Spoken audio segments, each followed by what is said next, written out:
송광용 전 교육문화수석. 네. 19일 날 이 사건이 알려졌는데 실제로 서울경찰청에서 청와대에 보고하라 하는 얘기는 3일 전인 16일이었다고 일단은 그래요. 교육문화 수석으로 임명되기 3일 전에 뭐 이제 내사도 받았고 이랬는데 예. 결국 이제 핵심은 이제 청와대에서 말했던 거는 거짓으로 송광용 수석이 답을 했다. 뭐냐면요, 이제 보통 이제 그 인사를 할 때는 거기에 질문지에 대해서 예, 그건 이제 응답을 6월, 합니다. 6월 그렇죠? 9일 날 예, 예. 조사받고 6월 10일 날 질문지를 작성하는데 질문지를 작성을 예. 하는데 뭐 어떤 비리 혐의나 이런 것으로 내사를 받은 적이 있냐? 근데 여기에 이제 아니요라고 답을 한 거죠. 예, 거짓말 이것 한 때문에 거죠. 거짓말 때문에 그러니까 송광용 전 수석이 사실은 거짓말을 했다 이렇게 청와대가 이렇게 얘기를 하면서 이제 논란이 된 거죠. 예. 근데 이제 첫 번째로 한 거는 이제 송광용 전 교육문화수석이 거짓말 한 부분이지만 사실은 송광용 전 수석을 경질하면서 할 때도 19일 날 경질을 했지만 16일 날 결국은 서울경찰청장이 바로 청와대에 보고하라 했는데 보고가 안 된 겁니까? 아니면은 그 뒤는 보고됐는데도 그냥 19일 날 알았다고 얘기하는 겁니까? 6월 19일 날 내정이 됐고, 네. 이 입건은 7월 30일 날 입건이 됐어요. 예. 사실 입건되기 전에는 뭐 누굴 나무랄 수가 없지 않습니까? 그렇죠. 예, 그렇다고 해서 조사는 송광용 받았지만 씨 그 본인이 제가 이렇게 조사받고 있으니까 입건 당할지 모르겠습니다. 뭐 이런 얘기를 할 수가 없는 건데 예. 문제는 하나예요. 이 대통령이 자기의 참모들은 그 장관 그룹이 있고 강요들이 있고 또 하나는 지금거리에서 보좌하는 바로 청와대의 참모들입니다. 수석들이거든요. 수석 비서관들인데 수석 비서관들을 대통령이 임명을 할 때는 대변인에게 발표를 시켜서 안 됩니다. 본인이 직접 춘추관에 나아가서 기자들에게 그 바로 앞에 국민들이거든요. 예. 내가 이 사람을 왜 수석으로 임명을 했는지 이 양반의 장점과 그리고 만약에 결점이 있으면 이런 사람 이분이 이런 결점이 있지만은 하지만 이분이 이래서 필요하다. 이 브리핑을 하는 만약에 전통이 있었다면 아마 걸러졌겠죠. 충분히 걸러졌을 겁니다. 예. 그런데 그런 전통이 없으니까 일단은 이 사람이 있으면 그 사람에 대해서 검증을 하는 것 자체가 아주 형식적인 검증을 거친단 말이에요.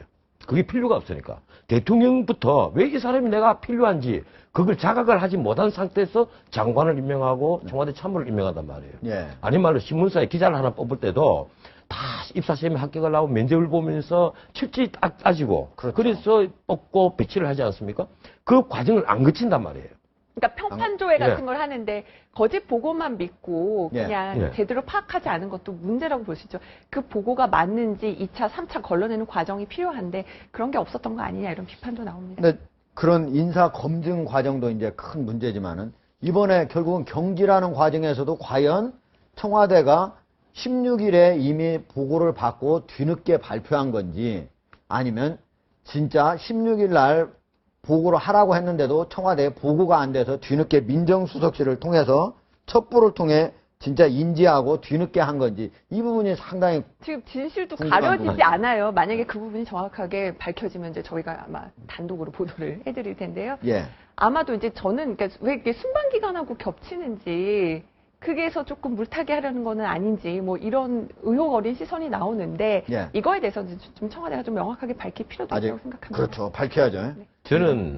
저는 그 이 사건 이외에 이 피치 모달 사임 이유가 있었을 것이다. 그리고 대통령이 그 출국 직전에 이 사표를 수리를 하고 떠났다. 사실 그 자기 참모를 경질할 때도 대통령이 국민들에게 그 이유를 밝혀줘야 하면 됩니다. 그것이 바로 통치자의 의무 중에 하나예요. 예. 그런데 우리 역대 대통령들은 전혀 그런 전례가 없는데 이러니까 국민들이 이제 자꾸 정부를 불신하게 되고 대통령의 그 퀄리티, 품질 자체를 불신하게 된단 말이에요. 이러니까 안철수 의원 같은 사람이 이번에 모처럼 목소리를 냈지 않습니까? 네. 왜 수첩 인사하느냐? 그래서 본인이 그 국회의원 공천하는 거 보면 그렇게 나무랄 자격이 있는지 나는 심히 의심스러운데 전 변호사- 그게 뭐 누굴 나무라고 안 나무라고 할 문제가 아니에요. 우리 정치판 전체가 다 그렇습니다. 네. 전 변호사님 말씀은 그러니까 지금 고등교육법 위반 혐의 말고도 뭔가 뭔가 특허가 있겠죠. 있었을 거다. 예, 뭔가 없으면 예. 아니 우리 입장 바꾸고 생각합시다. 이미 이게 다 알려진 이거 이번에 가지고 이번에 입건된 것은 예. 어떤 개인적인 비리가 아니에요. 이건 네, 전체 학교 예, 비리죠. 사실. 이건 하나는 진짜 학교에서 저지른 관리적인 비리란 말이에요. 예. 비위 사실이죠. 비리라기보다는 비위 사실인데 아니 이런 문제가 터졌다고 해서 참모, 그 중에 수석비서관을 갑자기 사표를 수리를 한다?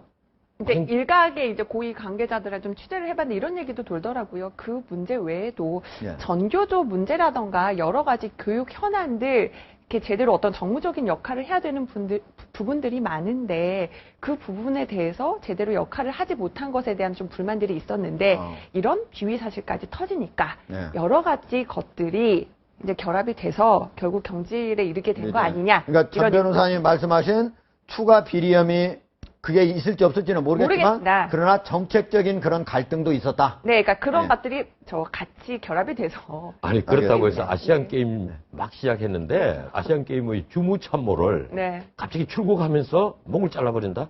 그 이해가 쉽게 안 되죠? 공감이 됩니다. 저는 전 변호사님 그 예. 추측에 상당히 공감이 됩니다. 뭔가 구체적인 근거는 없지만, 그죠? 대통령을 분노하게 하는 일이 있었다. 그 일을 대통령만 알고 계실 문제가 아니라 알겠습니다. 국민들에게 밝혀주는 것이 대통령의 네. 의무라는 겁니다. 알겠습니다.